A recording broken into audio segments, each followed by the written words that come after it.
वालेकुम dear students. Genetic drift और natural selection क्या हैं? इंतहाई शानदार और important topic. What is genetic drift?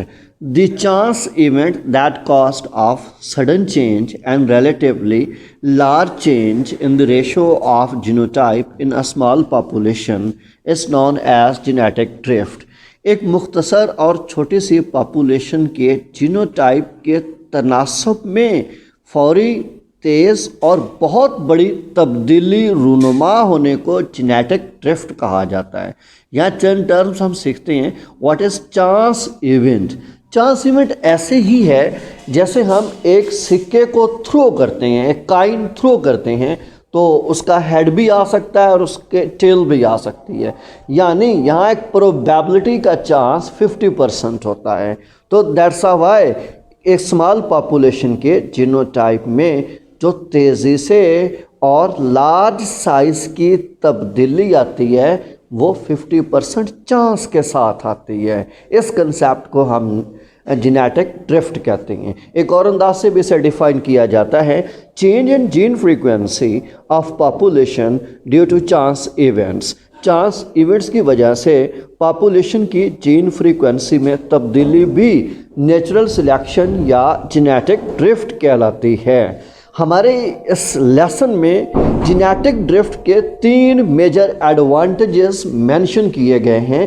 पहला एडवांटेज है chance often plays an important role in maintaining genes in a population. एक पॉपुलेशन की जीन्स को मेंटेन करने में जेनेटिक ड्रिफ्ट या चांस इवेंट अहम रोल अदा करते हैं। And the smaller the population the more significant chance may be. हाँ, पॉपुलेशन का साइज जिस कदर छोटा और मुख्तसर होगा उसी कदर चांस या जेनेटिक ड्रिफ्ट अहम होगी। Second major objective or advantage, some traits of a population survive. Population के कुछ ट्रेट मुस्तकिल रहते हैं, वो बरकरार रहते हैं।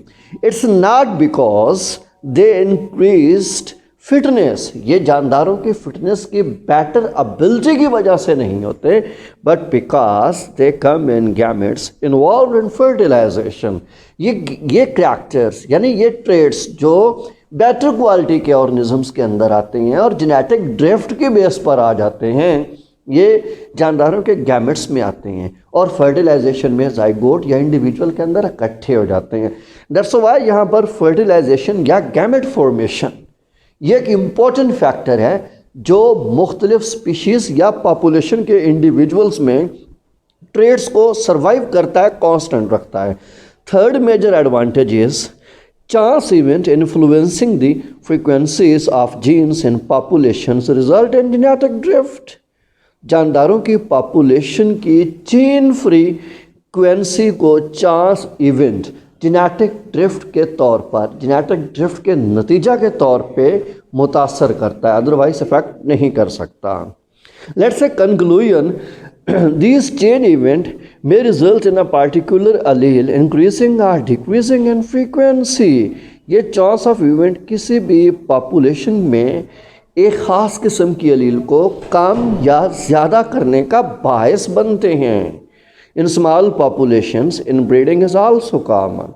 छोटी पॉपुलेशंस में इनब्रीडिंग यानी सेक्सुअल रिप्रोडक्शन यानी क्रॉसिंग ओवर, जेनेटिक रिकम्बिनेशंस ये मोर इम्पॉर्टेंट होते हैं जो एवोल्यूशन की सबसे बड़ी वजह है।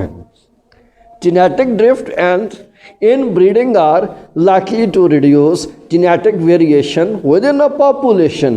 किसी भी पॉपुलेशन की जेनेटिक वेरिएशंस को कम करने के लिए दो चीज़ों का होना ज़रूरी है, एक जेनेटिक ड्रिफ्ट और दूसरी इनब्रीडिंग। यानी जेनेटिक ड्रिफ्ट और इनब्रीडिंग मैकेनिज्म किसी भी पॉपुलेशन की जेनेटिक वेरिएशंस को कम करने की सलाहियत रखते हैं। It's an important concept. If a mutation introduce a new allele into a population, हाँ अगर पॉपुलेशन में म्यूटेशन होती है और नई अलील्स बनती हैं, that allele is no more or less adaptive than existing alleles, तो नई बनने वाली अलील्स उस पॉपुलेशन की दूसरी अलील्स के मुकाबला में ज़्यादा बेहतर या कमतर नहीं होगी ना तो मोर अडॉप्टिव होगी ना ही लेस अडॉप्टिव होती है। Genetic drift may permit the new allele to become established in the population। हाँ, पॉपुलेशन में जेनेटिक ड्रिफ्ट नई अलील्स को एस्टैब्लिश करने का मौका ज़रूर देती है। या फिर हम इसे एक और सेंस में भी देख सकते हैं, the new allele may be lost because of genetic drift. ये भी बराबर का चांस है कि जेनेटिक ड्रिफ्ट की वजह से नई अलील्स पॉपुलेशन में ज़ाया भी हो सकती हैं। The genetic drift occurring in small population suggests that a Hardy-Weinberg equilibrium will not occur। It's an important, it's too much important concept कि एक पॉपुलेशन में या किसी भी पॉपुलेशन में जब जेनेटिक ड्रिफ्ट होती है तो हार्डे-वीनबर्ग इक्विलिब्रियम फॉलो नहीं करता, हार्डे-वीनबर्ग इक्विलिब्रियम नहीं हो पाता। वाई?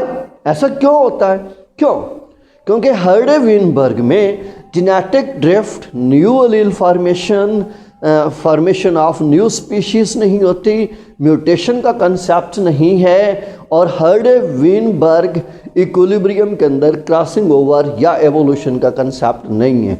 जबकि genetic drift continuously crossing over भी करती है, इसमें जेनेटिक रिकम्बिनेशंस भी होते हैं, नई अलील फॉर्मेशन भी होती है, बेटर अडॉप्टेबिलिटी और less adaptability to their own environment भी होती है। लेकिन हार्डे-वीनबर्ग लॉ में ऐसा हरगिज़ नहीं होता। याद रखिए कि हार्डे-वीनबर्ग लॉ आइडियलिज्म को फॉलो करता है, जेनेटिक ड्रिफ्ट में आइडियलिज्म नहीं है। दैट्स व्हाई हम कह सकते हैं कि हार्डे-वीनबर्ग लॉ जेनेटिक ड्रिफ्ट को फॉलो नहीं करता। Let's say two special cases of genetic drift, one of them is founder effect and last one is bottleneck effect. Let's say first of all founder effect. To be noted, it is defined as the evolutionary divergence that result when a non-representative subpopulation forms the basis for a new isolated population, then undergoes speciation। It's an important concept। Founder effect basically evolutionary divergence होती है। कैसी evolutionary divergence है? ये उस वक्त होती है जब किसी बड़ी पॉपुलेशन की छोटी गैर अहम, नॉन रिप्रेजेंटेटिव, गैर अहम छोटी छोटी पॉपुलेशंस एक नई मगर अपने से अलग थलग पॉपुलेशन बनाती हैं। तो गोया जब पेरेंटल पॉपुलेशन या पुरानी या बड़े साइज़ की पॉपुलेशन एक छोटी और नई पॉपुलेशन बनाएगी या नई स्पीशीज़ बनाती है जो कि हमेशा पेरेंटल पॉपुलेशन से अलग थलग होती है, तो formation of new species is called speciation. हम नई स्पीशीज़ के बनने को स्पेसिएशन के कंसेप्ट से रिवील करेंगे, याद करेंगे। तो गोया एक छोटी सी बात है कि मेरे पास एक let's say population of valves है, दैट्स द पेरेंटल पॉपुलेशन, जंगल में रहती है, उसमें से 4 वॉल्व्स बाहर निकलते हैं, एक जंगल को छोड़ते हैं, बीच में दरिया आता है, दूसरे जंगल में चले जाते हैं। अब जो 4 वॉल्व्स जो पुराने जंगल को या पेरेंटल कम्बिनेशन को छोड़कर नई जगह पर नए इकोसिस्टम या एनवायरनमेंट का हिस्सा बने हैं, वो वहाँ रिप्रोड्यूस करेंगे, उनके अंदर जेनेटिक ड्रिफ्ट होगी, म्यूटेशंस होंगी, वो सेक्सुअली जेनेटिक रिकम्बिनेशन में से गुजरेंगे तो वो अपनी नई पॉपुलेशन बना लेंगे।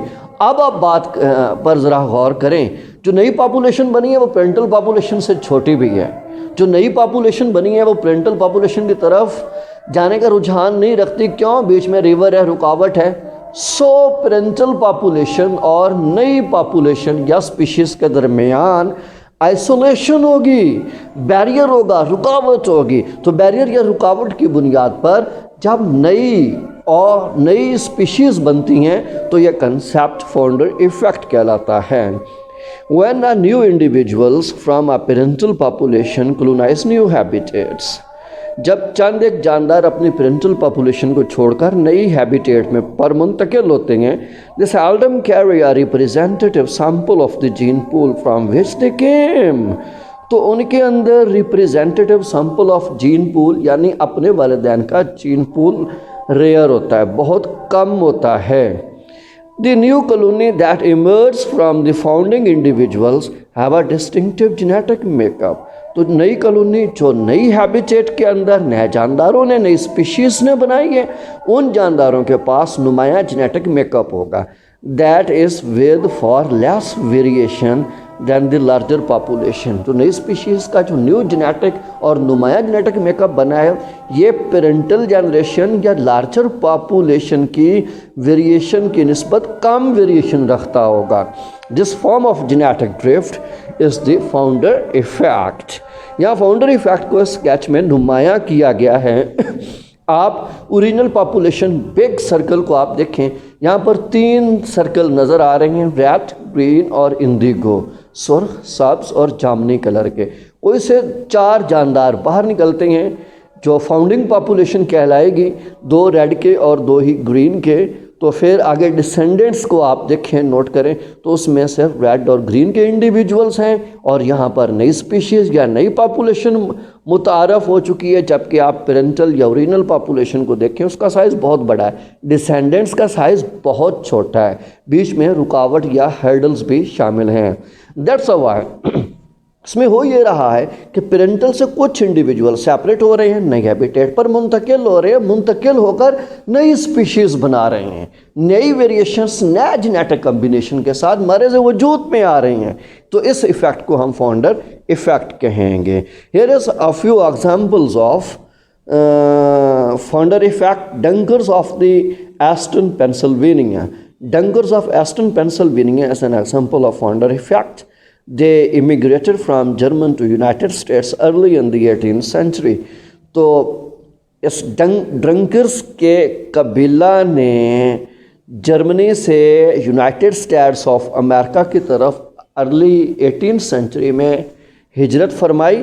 They for religious reasons have not married outside their sect. तो मसबन ये यहूदी हैं, अपने मजहबी रसूमात के पेश नज़र ये दीगर मज़ाहब के साथ शादियाँ नहीं करते। Examination of certain trades like ABO blood type in their population reveals very different gene frequencies from the Dunker population of Germany. तो जो यूनाइटेड स्टेट्स में एग्जिस्टेड ड्रंकर्स हैं, उनकी ABO ब्लड टाइप की सर्टन जीन ट्रेड्स जर्मनी में पाए जाने वाले ड्रंकर पॉपुलेशंस के जीन टाइप से मुख्तलिफ हैं। लिहाजा यूनाइटेड स्टेट्स का ABO ब्लड ग्रुप और जर्मन्स का ABO ब्लड ग्रुप एक दूसरे से डिसिमिलर है। This differences are due to chance absence of certain genes in the individual वो founded the original Pennsylvanian dunker population. तो ये फ़र्क सिर्फ जेनेटिक ड्रिफ्ट की बुनियाद पे आया। कुछ जीन्स उनके अंदर मिस हो गई, एब्सेंट हो गई USA में as compared to German ones. तो जर्मनी के लोगों की निस्बत जो यूनाइटेड स्टेट्स के डंकर कबीले के लोग हैं, उनकी जीन्स लॉस कर गई हैं। Second major concept is the bottleneck effect. What is bottleneck effect? Genetic drift resulting from a drastic reduction in population size. This is very simple. जब कभी किसी तबाही या नुकसान की वजह से पॉपुलेशन के साइज़ में ज़बरदस्त कमी आ जाए, तो ऐसी जेनेटिक ड्रिफ्ट को हम बोटलनेक इफेक्ट कहते हैं। Common example is cheetah population. Cheetah populations in South and East Africa are endangered. South और ईस्ट अफ्रीका में चीता की पॉपुलेशंस एंडेंजर्ड हैं, ख़तरे में हैं।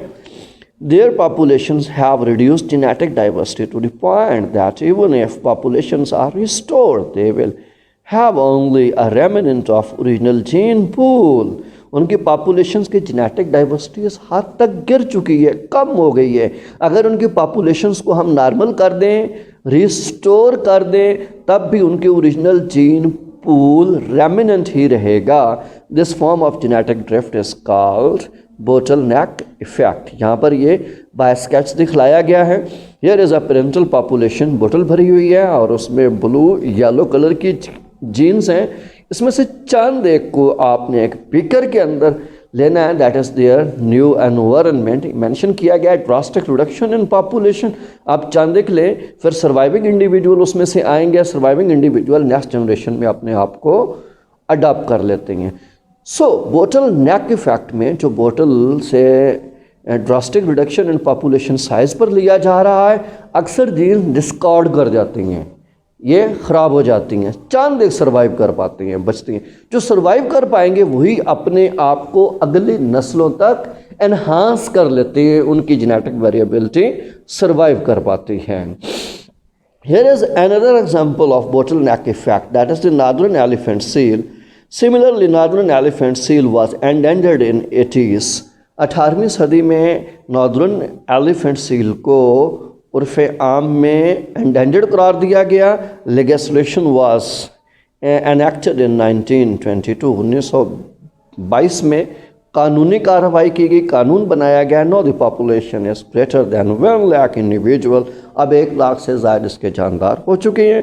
तो ये कानूनी कार्रवाई थी, कानून बनाया गया, इनके शिकार पर पाबंदी लगाई गई, तब जाकर इनकी तादाद में अच्छा खासा इजाफा हुआ। In spite of this relatively large number, genetic variability in population is low, हालांकि 1 लाख तक इनकी तादाद है और जेनेटिक वेरिएबिलिटी देखी जाए वो फिर भी इनके अंदर खासी कम है। चौंके बोटल नेक इफेक्ट में जेनेटिक वेरिएबिलिटी कम रहती है। दैट्स व्हाई यहाँ ये स्केच मेंशन किया गया है। ऊपर चीता की एग्जांपल है, नीचे सील की एग्जांपल है। चीता में बुनियादी तौर पर 25 डिफरेंट एलील्स थी जो कि 4 में रिड्यूस हो गई, यानी जेनेटिक वेरिएबिलिटी कम हो गई। फिर उससे अगली जनरेशन्स ने अराइव किया है। So thank you for watching me. Stay